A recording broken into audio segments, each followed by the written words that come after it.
is Rebel Industry, and I'm filming my Q&A video. I'm a little nervous. I have never spoke in front of this many people before, so it's definitely going to be something new for me. So I wanted to start off by just sharing a little bit about myself. I am 24 years old. I live in Toronto, Canada, close to downtown. Obviously, I'm a city girl. I have a degree from University of Toronto, and I'm still going to school. I'm at Ryerson right now. If any of you guys go to Ryerson, you might run into me there. I'm just really active. I go to the gym a lot. I'm really creative.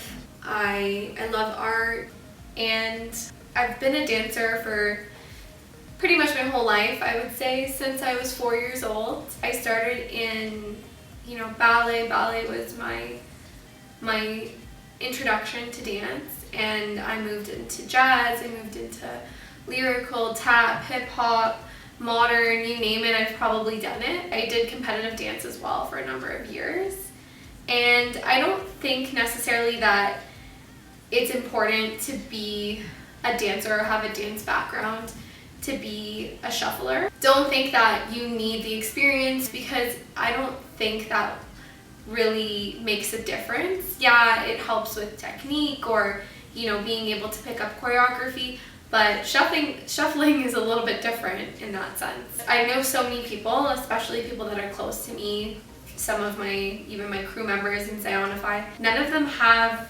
any previous dance experience. They're amazing, and I look up to them a lot. You don't need to have experience in any type of dance to become a shuffler. After I graduated university, I didn't have anything that would keep me going. And dance has been something that really has kept me going over my lifetime. It's given me confidence, it's given me discipline. It's been a way to express myself when I was going through stages in my life where I didn't have anything else to turn to. After I stopped dancing, I just felt like I had nothing.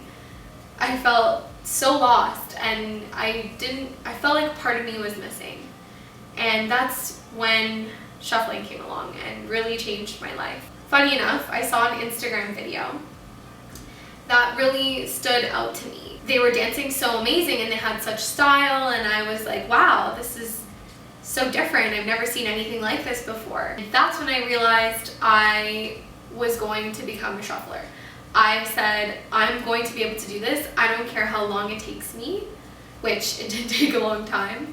It just seems like an amazing thing, and I really want to know how to do it. From that day, I basically pushed myself beyond my limits, beyond whatever I thought I could do. I definitely, in the beginning, struggled a lot. It took me such a long time to figure out even how to do a running man, because it's not something I was used to. I promised myself I would never give up.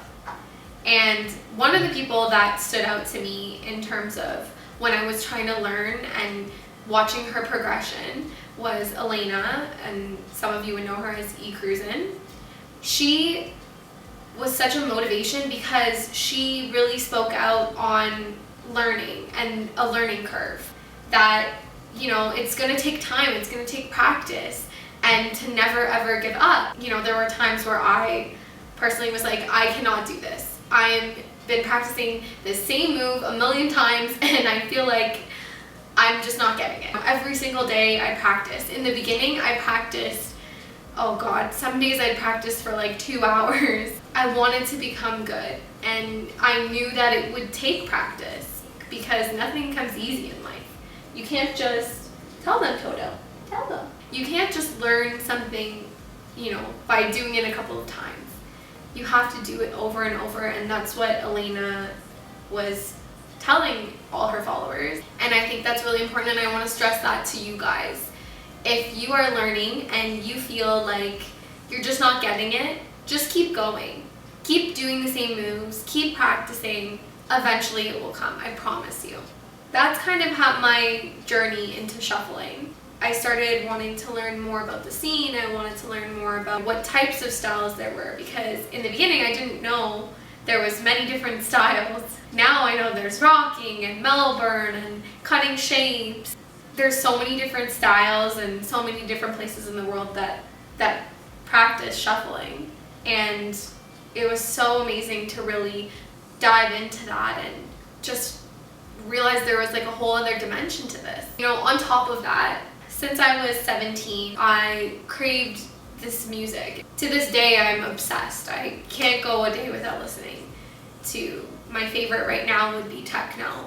But I went through trance, I went through tech house, I went through deep house. I listened to EDM, electronic music, for quite some time in the beginning, and I still do once in a while. I really went through every single style and fell in love with every single style, even psytrance. I love psytrance. There was just something lacking, and I think that's so great that I was able to pick up shuffling, because then when I started wanting to go to all these events again, and it rekindled my love for the music. It's so great to be able to combine my love for the music and be able to express myself. After I started shuffling, I just started going to so many events again and met so many amazing people.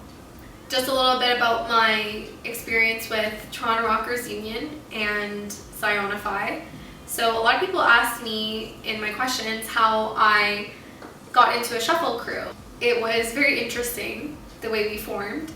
I was being messaged by Toronto Rockers Union to come to the meets. Toronto Rockers Union is basically a community in Toronto of dancers that shuffle, that do Melbourne, that are rockers, they do hardstyle, they cut shapes.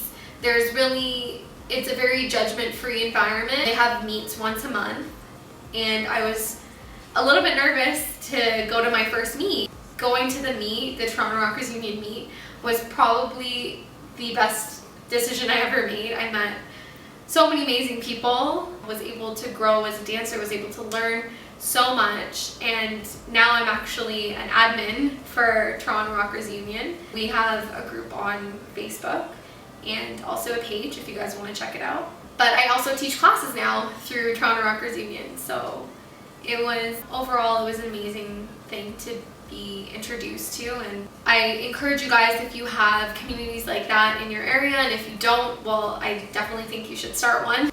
The benefits of, you know, being able to connect with people that love to do what you do is really amazing. After going to the meets, I was like, I'm gonna learn Melbourne. It's such a different style than what I was used to with cutting shapes. I love the difference between the two styles. I benefit so much from both, but learning how to become a rocker and really trying to develop Melbourne flair was very difficult. I'm not gonna lie, it took me a long time. I'm still trying to develop it. One of the guys that I knew from Toronto Rockers Union, his name's Ahmed, he messaged me and he said, I want to start a crew. I want to start a crew of people who are really dedicated to Melbourne and rocking. And at this time I was only trying to learn. But I was like, you know what? I'm super excited that you asked me, and I'm more than willing to be a part of a crew. Moving into your questions that you guys sent me. All right. A timeline of your progression. When did you first pick up shuffling, and how much do you practice in the beginning versus now? That's an interesting question. I started in September 2015. I think I really felt like comfortable shuffling May or June of 2016. I think I started posting, I posted my first video in February 2016. I definitely didn't think I was good enough. I did it anyways. I don't know why I felt like I should, but you know, I got inspiration from everyone else who had the courage to post, so I was like, you know what, I'm gonna post a video. I would say I was most comfortable by May or June, but it's been a constant learning process, and I was comfortable with cutting shapes at May or June, but when I started Melbourne rocking, I probably didn't feel comfortable till maybe September of 2016. That was probably because it took me a long time to really develop my style, and I still am trying to develop my style. I don't think I'm ever going to say I feel amazing now. As a dancer and someone who wants to continuously learn, I'm never really going to be at the level that I want to be at. And that's a good thing. I'm never negative about it, but I do really think that it's important to keep pushing further and seeing, you know, where this will go. I'm really excited about the future, for sure. Where is my favorite travel destination? Oh, hi. Are you going to come join? Come here. This is my kitty. His name is Toto. I'm sure many of you guys recognize him from my videos. He's a rescue kitty. He was abandoned. And I love him so much. He's my little ray of sunshine. I think he's gonna join us.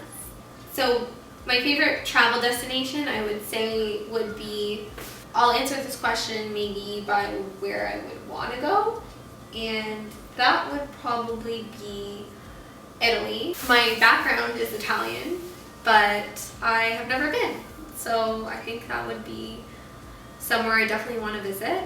If you guys have any other recommendations, places to travel, then definitely hit me up. What is my biggest pet peeve? When people judge other people. It's been one of my biggest pet peeves over my lifetime.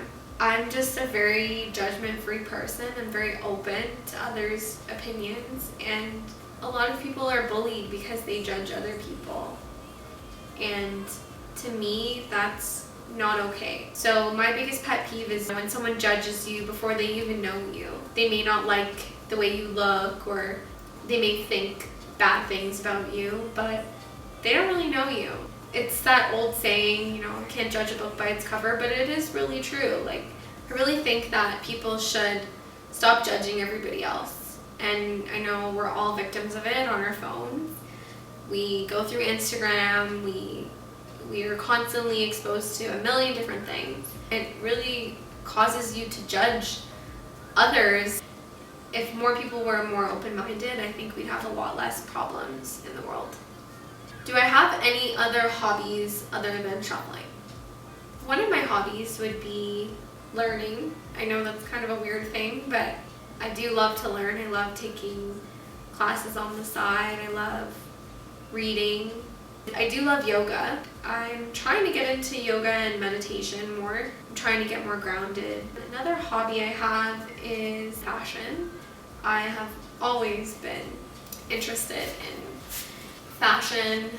I would say dance is probably my #1 hobby though. I don't have much time for anything else. I would say maybe editing. Being able to share my vision with others that I have in my head, it's really, really cool. I've been into videography for quite some time now, and it still gives me great joy because I'm able to translate what I want to show everybody into something concrete and really share my vision and express myself in the best way I can. What camera or devices do I film with? So sometimes I film with my phone. My phone has pretty good quality. But I also have filmed in the past with my Canon Rebel. I also film with a GoPro. It's whenever you see the wide angle shot.